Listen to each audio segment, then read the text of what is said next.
क्या आपने कभी सोचा है कि कुछ लोग बहुत कम बोलते हैं, लेकिन उनकी हर बात लोगों के दिलों में उतर जाती है। वहीं कुछ लोग बहुत अधिक बोलते हैं, फिर भी कोई उनकी बातों को गंभीरता से नहीं लेता। ये फर्क क्यों होता है? इसका रहस्य छुपा है शब्दों के सही उपयोग में। आज मैं आपको एक ऐसी प्रेरणादायक कहानी सुनाने जा रहे हैं जो न केवल आपको शब्दों की शक्ति का एहसास कराएगी, बल्कि यह भी सिखाएगी कि बोलने की कला से आप अपने जीवन में सफलता और सम्मान कैसे पा सकते हैं।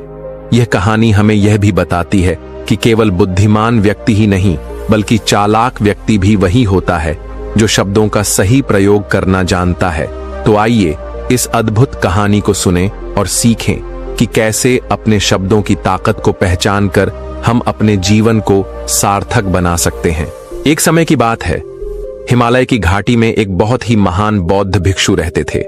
उनकी ख्याति दूर दूर तक फैली हुई थी। एक दिन एक व्यक्ति उनके पास आया और वह व्यक्ति उस बौद्ध भिक्षु से कहता है कि हे गुरुवर, सब यही कहते हैं कि चालाकी से बात करो, चालाक बनो, अन्यथा तुम हमेशा पीछे रह जाओगे। हे गुरुवर, आप ही बताएं कि चालाक कैसे बना जाता है। क्या आप हमें चालाक बनने के बारे में कुछ बता सकते हैं? बौद्ध भिक्षु ने उस व्यक्ति की सारी बातें बड़े ही ध्यान से सुनी और उसके बाद मुस्कुराते हुए वह उस व्यक्ति से कहते हैं, तुम मेरी बात बड़े ध्यान से सुनना। जो मैं तुम्हें बताने वाला हूं वह बहुत ही महत्वपूर्ण है, इसीलिए इसके एक एक शब्दों को बहुत ही ध्यान से सुनना और इसे समझने का भी प्रयास करना। इस दुनिया में यदि कोई सबसे ताकतवर हथियार है तो वह है हमारे शब्द। फिर चाहे वह शब्द लिखे गए हों या फिर बोले गए हों, यह शब्द एक ऐसा हथियार है जिसका यदि सही समय पर, सही व्यक्ति पर और सही तरीके से इस्तेमाल किया जाए तो आप अपनी पूरी जिंदगी बदल सकते हैं। और इतना ही नहीं, यदि हम चाहे तो अपने शब्दों को फूलों की तरह भी इस्तेमाल कर सकते हैं, और यदि हम चाहे अपने शब्दों को तीरों की तरह भी इस्तेमाल कर सकते हैं। हम हमारे कहे गए शब्द गहरे से गहरे घाव भी भर सकते हैं, और कभी कभी हमारे यही शब्द गहरे से गहरे घाव भी दे जाते हैं। हमारे शब्द में इतनी ताकत होती है, यदि आप चाहे तो अपने कहे गए शब्दों से किसी की जिंदगी बना सकते हैं, और चाहे तो आप अपने इन्हीं शब्दों से किसी की जिंदगी बर्बाद भी कर सकते हैं। हमारे शब्दों में इतनी ताकत होती है कि आप चाहे तो दूसरों के जीवन में खुशियां भर सकते हैं, और यदि आप चाहें तो अपने इन्हीं शब्दों का इस्तेमाल करके उनके जीवन में दुखों का सैलाब ला सकते हैं। आप चाहे तो इन्हीं शब्दों से किसी के रिश्ते बना भी सकते हैं, और यदि आप चाहे तो इन्हीं शब्दों से किसी के रिश्ते तोड़ भी सकते हैं। आपके अपने कहे गए शब्द आपको कामयाबी भी दिला सकती है, और वही आपके कहे गए शब्द आपको पूरी तरह से तबाह भी कर सकते हैं। शब्द न केवल एक इंसान को, बल्कि पूरे के पूरे परिवार को, पूरे शहर को और पूरी इस दुनिया को बर्बाद करने की और निर्माण करने की ताकत रखते हैं। इसलिए शब्दों को इस दुनिया का सबसे ज्यादा ताकतवर और घातक हथियार माना जाता है। इसलिए हमें अपने शब्दों का इस्तेमाल सही ढंग से करना चाहिए, ताकि उसका इस्तेमाल करके हमें और दूसरों को भी भला पहुंचे। और इसीलिए मैं आज तुम्हें शब्दों के कुछ जादू के बारे में बताने वाला हूं। और अब आपके मन में यह प्रश्न उठ रहा होगा कि क्या शब्दों में भी जादू होता है? तो हां, अवश्य ही शब्दों में जादू होता है, लेकिन यह दिखता नहीं है, परंतु इसका असर आपको अवश्य नजर आता है। हमारे शब्दों में कमाल का जादू होता है।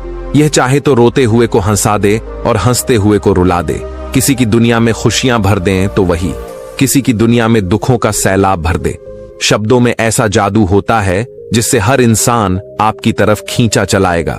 जो इंसान शब्दों का जादू जान गया, इस संसार में उससे बड़ा जादूगर और कोई नहीं हो सकता। लोगों से बात करना, उनसे अपने कामों को मनवाना, यह एक कला है, और यह कला आपको सीखनी चाहिए।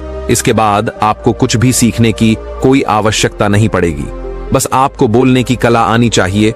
उसके बाद हर कामयाबी आपकी होगी। आप जिस इंसान को भी चाहेंगे वह आपकी तरफ आकर्षित होने लगेगा। और यह बोलने की कला सीखने के लिए आपको कोई धन खर्च करने की भी आवश्यकता नहीं है। आपने देखा होगा कि कई लोग बहुत ज्यादा पढ़ाई तो करते हैं, लेकिन उनके पास बोलने की कला नहीं होती, जिस वजह से वह अपने जीवन में कभी सफल नहीं हो पाते। लेकिन आपने वहीं पर कुछ ऐसे भी लोगों को देखा होगा जो पढ़ाई लिखाई में तो बहुत कमजोर रहते हैं, लेकिन बोलने की कला में वह माहिर होते हैं। और वह लोग अपने जीवन में लगातार सफलता की सीढ़ी पर चढ़ते चले जाते हैं और उन्हें रोकने वाला भी कोई नहीं होता। बोलने की कला सीखना इतना मुश्किल भी नहीं है, बस जरूरत है हमें कुछ आदतों को बदलने की और साथ ही अपने नजरिया में कुछ परिवर्तन लाने की। आप अपने शब्दों की ताकत को कम मत समझना। आपने देखा होगा केवल एक नेता पूरे देश में कैसे राज करता है, और वह भी केवल अपने बोलने की कला से। हमारे शब्दों में इतनी ताकत होती है कि वह अंदर से मरे हुए इंसान में भी फूंक डाल सकती है, उसे एक नई जिंदगी दे सकती है। इसलिए आज हम यही जानने वाले हैं कि अपने शब्दों का इस्तेमाल हम कैसे कर सकते हैं, अपने शब्दों से हम जिंदगी में कामयाबी कैसे हासिल कर सकते हैं, और सभी लोगों को अपने शब्दों से हम अपनी ओर कैसे आकर्षित कर सकते हैं। लेकिन आपको उससे पहले यह 3 महत्वपूर्ण बातों का ध्यान रखना होगा। जब भी आप शब्दों के तीर चलाने के बारे में सोचें, तो सबसे पहले आपको यह सोचना जरूरी है, यह तीर मैं किस पर छोड़ रहा हूं, और यह तीर मैं क्यों छोड़ रहा हूं, और इस तीर का परिणाम क्या होगा। आप तो जानते हैं कि ऊपर वाले ने हमें 2 कान और 1 मुंह दिया है ताकि हम सुने ज्यादा और बोले कम। और जो लोग कम बोलते हैं उनकी सोचने और समझने की क्षमता भी अधिक बोलने वालों से कहीं ज्यादा होती है, और वह किसी भी काम में अपना 100% देने में पूरी तरह से समर्थ होते हैं।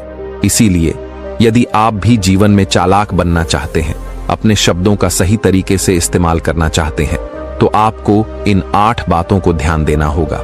आपको इन 8 बातों को गांठ बांधनी होगी और इन बातों को अपने जीवन में उतारना होगा। और हाँ, एक बात अवश्य ध्यान रखिएगा, चालाकी से बात करने का अर्थ यह भी नहीं होता कि आप स्वार्थी बन जाएं और किसी का गलत फायदा उठाएं। हमें चालाकी से बात करना इसलिए सीखना चाहिए ताकि हम इससे अपना और दूसरों का फायदा कर सके, ना कि हमें किसी का गलत फायदा उठाना चाहिए और ना ही हमें किसी को फंसाना चाहिए। बल्कि हम जितना भी लोगों से अच्छी तरीके से बात करेंगे, उतना ही लोग हमें पसंद करेंगे, हमारी इज्जत करेंगे, और हमारी बातों को भी वह बड़े ही ध्यान से सुनेंगे। वह हमारी कद्र करेंगे और लोगों की नजरों में इस समाज में हमारा मान सम्मान और गौरव बढ़ेगा। इसलिए यदि आप इस समाज में रहना चाहते हैं, तो इस समाज के अनुसार आपको सोच समझकर चालाकी से बात करना सीखना होगा। आगे वह बौद्ध भिक्षु उस व्यक्ति को पहली बात बताते हुए कहते हैं कि अपनी बातों को कम से कम शब्दों में व्यक्त करना सीखो, क्योंकि बुद्धिमानी का मतलब होता है कि चीजों को आसान बनाया जाए। यदि आप अपनी बातों को दूसरे व्यक्ति को कम से कम शब्दों में नहीं समझा सकते हैं, तो वह आपकी बात नहीं सुनना चाहेगा। उसे आपकी बातें बोर लगने लगेंगी और वह आपसे दूर भागने लगेगा। आपने देखा ही होगा कि आपके आसपास कोई ना कोई व्यक्ति तो जरूर होगा जो अपनी बातों को बहुत घुमा फिरा कर, बहुत बढ़ा चढ़ा कर बोलता है, और ऐसे व्यक्ति पर आप कैसा महसूस करते हैं, ठीक वैसा ही वह सामने वाला व्यक्ति आपके लिए महसूस करेगा। क्योंकि आजकल अक्सर लोग बातों को इधर उधर घुमाकर ही कहते हैं, उन्हें सीधी बात करना अच्छा ही नहीं लगता, लेकिन वह यह भूल जाते हैं कि वह अपनी बातों को और भी ज्यादा मुश्किल कर रहे हैं, जिससे उनकी बातों में कोई भी दिलचस्पी नहीं लेता। इसीलिए आपको इस बात का ध्यान जरूर रखना चाहिए कि अपनी बातों को कम से कम शब्दों में लोगों तक पहुंचाएं, और यही बुद्धिमानी है। क्योंकि आजकल के दौर में हर किसी के पास इतना समय नहीं है कि वह आपकी लंबी चौड़ी बातें सुन सके। सभी के पास अपने अपने काम हैं, सभी अपने अपने कामों में व्यस्त हैं, अपने जीवन में व्यस्त है, और आप खुद ही अपना समय क्यों बर्बाद कर रहे हो। जब आप किसी भी बात को केवल 1 मिनट में कह सकते हो, तो आप उसके लिए आधा घंटा क्यों लगा रहे हो। जितना ज्यादा आप कहेंगे उतने ही सस्ते आप महसूस होंगे, और जितना ही कम शब्दों में आप अपनी बातों को लोगों तक पहुंचाएंगे, तो लोग उतना ही ध्यानपूर्वक आपको सुनना और समझना पसंद करेंगे। आगे वह बौद्ध भिक्षु उस व्यक्ति को दूसरी बात बताते हुए कहते हैं कि दूसरों का दिल जीतना सीखो। आप जब भी लोगों के साथ होते हो तो उन्हें अपने साथ अच्छा महसूस करवाओ। अगर आपको किसी से अपना काम निकलवाना है तो उसकी थोड़ी सी बड़ाई करो, क्योंकि आजकल हर कोई अपनी बड़ाई सुनना चाहता है। इससे आपका कुछ नहीं बिगड़ेगा, क्योंकि वह अपनी बड़ाई खुद सुनना चाहता है। लेकिन हाँ, बड़ाई करते समय इस बात का भी ध्यान रखना चाहिए कि सामने वाले को ऐसा ना लगे कि आप सचमुच में ही उसकी बड़ाई कर रहे हैं, उसका मजाक बना रहे हैं। जैसे मान लो कोई व्यक्ति काला है और आप उसे कह दो कि तुम बहुत सुंदर दिख रहे हो, तो वह आपकी बात समझ जाएगा, और हो सकता है कि वह आपसे गुस्सा भी हो जाए, बल्कि आप उससे कुछ इस तरीके से बात करें कि अरे दोस्त, आज तो तुम बहुत अच्छे लग रहे हो। पहले कही गई बात उसे बिल्कुल पसंद नहीं आएगी, लेकिन जब आप उसे कहेंगे कि आप आज बहुत अच्छे लग रहे हो, तो वह तुम्हारी बात अवश्य सुनेगा और उसे यह सुनकर बहुत अच्छा भी लगेगा। इसीलिए पहले उन्हें वह दीजिए जो उन्हें चाहिए, और फिर वह अपने आप ही आपको जो चाहिए वह देने को तैयार हो जाएंगे। फिर बौद्ध भिक्षु तीसरी बात बताते हुए कहते हैं कि जो भी बोलो विश्वास के साथ बोलो। अपनी बात रखने में कभी शर्माओ मत। अपनी बात को पूरे आत्मविश्वास के साथ रखो। आपने देखा होगा कि हम में से कई लोग अपनी बात रखने में शर्माते हैं, फिर भले ही वह उस विषय के बारे में अधिक जानकारी रखता हो, लेकिन वह लोगों से उस विषय के बारे में बात करने में शर्माता है, जिस वजह से लोग उसकी बातों पर विश्वास नहीं करते। उन्हें लगता है कि इसे इसके बारे में बिल्कुल नहीं पता, और वह लोग आपकी बातों में दिलचस्पी नहीं दिखाते, और वह लोग आपको आपकी बातों को झूठ भी समझने लगते हैं। इसलिए आप किससे क्या कह रहे हैं और क्यों कह रहे हैं, यह बात समझना भी बहुत जरूरी है। और यदि आप किसी के बारे में जानते हैं और पूरे आत्मविश्वास के साथ उस बात को रखते हैं, तो सामने वाले व्यक्ति पर आपकी बातों का प्रभाव जरूर पड़ेगा, क्योंकि आत्मविश्वास में ही वह शक्ति है जिससे लोग आपकी बातों पर विश्वास करते हैं, आपकी बातों से ही प्रभावित होते हैं। किंतु यदि आप अपनी बात रखने में शर्माते हैं, तो आप कभी भी अपना प्रभाव दूसरे व्यक्ति पर नहीं छोड़ सकते। इसीलिए जब भी आप किसी से बात कर, तो अपनी बातों को आत्मविश्वास के साथ रखें। आगे वह बौद्ध भिक्षु व्यक्ति को चौथी बात बताते हुए कहते हैं कि अपने शब्दों और अपने वाक्यों में भावनाओं को ढालने की कोशिश करें, क्योंकि जब तक आपके शब्दों में, आपके वाक्यों में भावनाएं नहीं होंगी, तो वह लोगों के दिल तक कैसे पहुंच पाएंगी। और जब आपके शब्दों में, आपके वाक्यों में भावनाएं जुड़ी होती हैं, तो वह आसानी से लोगों के दिल तक पहुंच जाती है। इसीलिए आपको अपनी आवाज को उसी माहौल के हिसाब से रखनी चाहिए। यदि आपको लगता है कि किसी वाक्य पर, किसी ऐसी स्थिति पर आपको दुखी होना चाहिए, तो आपकी आवाज में वह नमी होनी चाहिए। और यदि आपको लगता है कि सामने वाला व्यक्ति खुश है और वह खुशी खुशी आपकी बात सुन सकता है, तो आप उससे खुशी खुशी भी बात कर सकते हैं। और दूसरी तरफ यदि आपको लगता है कि कोई व्यक्ति दुखी है और उसके मन को शांत होना चाहिए, तो आपको भी उसके मन को शांत करने वाली वाणी, मतलब अपने शब्दों, अपने वाक्यों का इस्तेमाल करना चाहिए। अपनी आवाज में नमी रखनी चाहिए, जिससे आपके मन की बात, आपकी भावनाएं उसके दिल तक पहुंच सके और वह आपकी बात सुनने में दिलचस्पी दिखाए। क्योंकि जब आप किसी का दर्द बांटते हैं, तो सामने वाले व्यक्ति को बहुत अच्छा लगता है, और ऐसे समय पर आपकी भावनाएं, आपके शब्द और आपके वाक्य ही अधिक महत्व रखते हैं। शब्द, वाक्य सब एक ही होते हैं, बस इन्हें बोलने का तरीका अलग अलग होता है। कि जैसे आप अपने पार्टनर से प्रेम से कहते हैं कि मैं तुम्हें कभी नहीं छोड़ूंगा, और वहीं पर अगर आप गुस्से से यही बात कहते हैं, मैं तुम्हें नहीं छोड़ूंगा, तो इन दोनों बातों का मतलब तो एक ही है, लेकिन कहने का तरीका बदल गया है। शब्द तो हर किसी के पास होते हैं, लेकिन सही तरीके से शब्दों का इस्तेमाल करना यही बुद्धिमानी होती है। जो अपने शब्दों में, अपने वाक्यों में भावनाओं को जोड़ पाता है, वही लोगों के दिल में राज कर पाता है। आगे वह बौद्ध भिक्षु उस व्यक्ति को पांचवी बात बताते हुए कहते हैं कि जब भी तुम किसी व्यक्ति से बात करते हो, तो उसकी आंखों में आंखें डालकर बात करो, क्योंकि यदि आप बात करते समय लोगों से नजरें चुराएंगे, सामने वाले व्यक्ति से छुप छुप कर बातें करेंगे, तो उसे ऐसा महसूस होगा जैसा कि आप उससे कुछ छुपा रहे हैं, आप उससे झूठ बोल रहे हैं। इसीलिए वह आपकी बातों में दिलचस्पी नहीं दिखाएगा और ना ही वह आपकी बातों पर विश्वास करेगा। और वहीं पर दूसरी तरफ यदि आप पूरे आत्मविश्वास के साथ किसी दूसरे व्यक्ति की आंखों में आंखें डालकर यदि आप उससे झूठ भी कह देंगे, तो भी वह आपकी बातों पर विश्वास कर लेगा और वह आपकी बातों में दिलचस्पी भी दिखाएगा। इसीलिए बात करो राजा की तरह और काम करो गुलाम की तरह नहीं। आगे वह बौद्ध भिक्षु उस व्यक्ति को छठी बात बताते हुए कहते हैं, कम बोलो और काम का बोलो। अर्थात अपने बोलने के तरीके सुधारना है तो न धीरे बोलो और ना ही बहुत तेज। अपने शब्दों का उच्चारण सही और स्पष्ट तरीके से करें। अगर आप बहुत जल्दी जल्दी बोलेंगे तो लोग कुछ भी समझ नहीं पाएंगे। और अगर आप बहुत धीरे धीरे बोलेंगे तब भी लोग आपसे बोर हो जाएंगे और वह आपकी बातों में थोड़ी भी दिलचस्पी नहीं दिखाएंगे। यदि आप बहुत चिल्ला चिल्ला कर बोलेंगे तब भी लोगों को आपकी आवाज पसंद नहीं आएगी, और यदि आप बहुत धीरे धीरे बोलेंगे तब तो लोगों तक आपकी आवाज ही नहीं पहुंचेगी और आपकी बातों का असर भी नहीं होगा। इसीलिए अपनी बातों को साफ और स्पष्ट रखें, अपने शब्दों को साफ और स्पष्ट रखें ताकि वह लोगों को अच्छी तरह से समझ में आ सके। क्योंकि अक्सर यह देखा गया है कि जब भी कोई इंसान बोलना शुरू करता है तो उसके शुरुआती 90 सेकंड यह कहते हैं कि लोग उसे सुनना पसंद करेंगे या नहीं, और यह भी बताता है कि वह व्यक्ति एक कुशल व्यक्ति है या नहीं।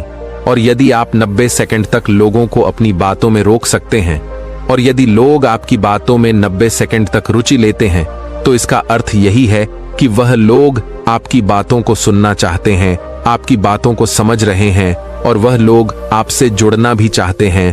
किंतु अक्सर यही देखा गया है कि कुछ लोग बहुत चिल्ला चिल्ला कर कहते हैं और कुछ लोग बहुत धीरे धीरे कहते हैं, जिससे उनके शब्द ही समझ नहीं आते।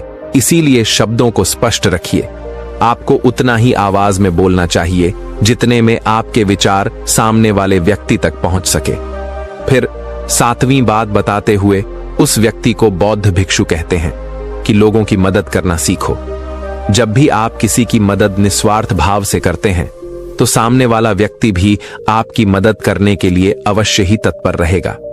जब भी आपको आवश्यकता होगी वह आपकी मदद अवश्य करेगा, क्योंकि आपने बुरे वक्त पर उसका साथ दिया था और वह भी बुरे वक्त में आपका साथ देने के लिए हमेशा तैयार रहेगा।